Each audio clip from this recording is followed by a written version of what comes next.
we go to our camp here, spring recruiting. It all makes a difference. I also want to say thanks to our administration. You know, what happened, as Kevin was saying 7 years ago, this was the beginning part of the Cowboy match, and those dollars have allowed us to be able to do thorough jobs in recruiting, and it's beginning to show with the performance and consistent performance on our field. So I want to note that as well. So at this time, I'll be more than happy to answer any questions that are out there, because I can comment on each one of these guys right now. The only guy I can't comment on is the guy over in the Ivory Coast.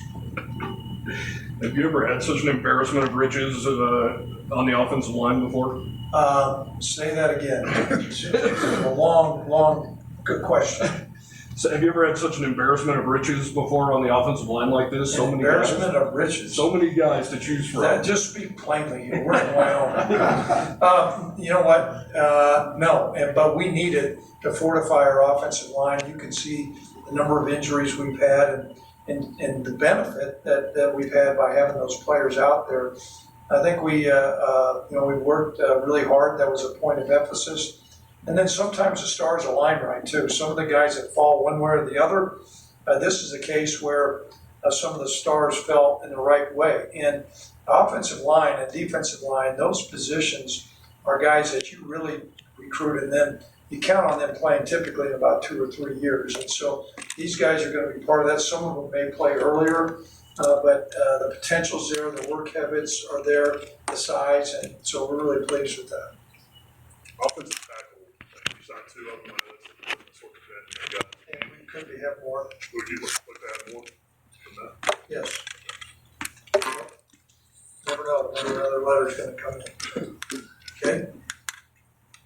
Yeah, but that's an important position. And if you look in the NFL where they pay big money, that's one of those positions. Other questions, Ryan? Yes, sir.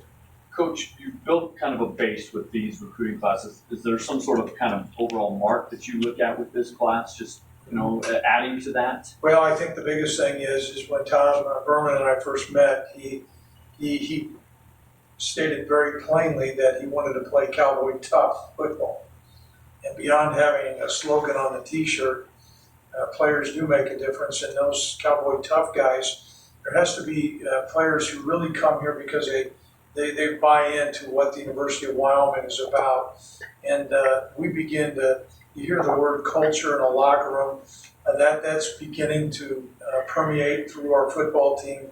The older players are talking to the younger players, and then the guys that we attract in recruiting are buying into that. And so whether it's the lines of scrimmage, which some of the other members from the media talked about, the offensive line or defensive line, it's just a whole mantra with all those other guys. And we think that's going to be our ace in the hole. We feel like for us to be successful and ultimately win the conference and then continue to be one of the premier teams, you've got to be tough here. Football is a physical game. I say it's a man's game played by men, and you play with your soul naked. And that's our brand of football that we play. And so we're attracting those guys. And we think by having that type of mentality, that's going to allow us to be consistent. Now, beyond that, we've got to have speed and athleticism, which we think we're addressing. However, I think that some of those need to be supplemented in this second class. Yes. Are there any plans for any of the guys to enroll early? Yes. A couple of them, I think right now we have plans for 2, I believe, Ian. 2 that are going to enroll early, and that's been sprinkled from time to time. There's a real benefit. Last year you saw the benefit with Levi Williams coming in early. He's been able to be further along as a freshman, and so we're excited about that. Can you talk a little more about that Alawasi, if I got that right? We call him Shade. Oh, there you go. Double O. Yeah, double O, that works. How do you say it again? The full name? Huh? The full name? Yeah. Oluwaseyi. Dang, he's doing it Pretty good. good. Shade. Seems like you guys just found maybe. Well, how we found him, we were down at the Stephen F. Austin camp, and that's a camp that it's in East Texas. That's somewhat of a football-rich area, but it attracted players from Dallas, Fort Worth, and along with that, Houston. A lot of the coaches that were in the Big 12 were down there, so there was a lot of people there. I know this, he was a defensive end, and we clocked him.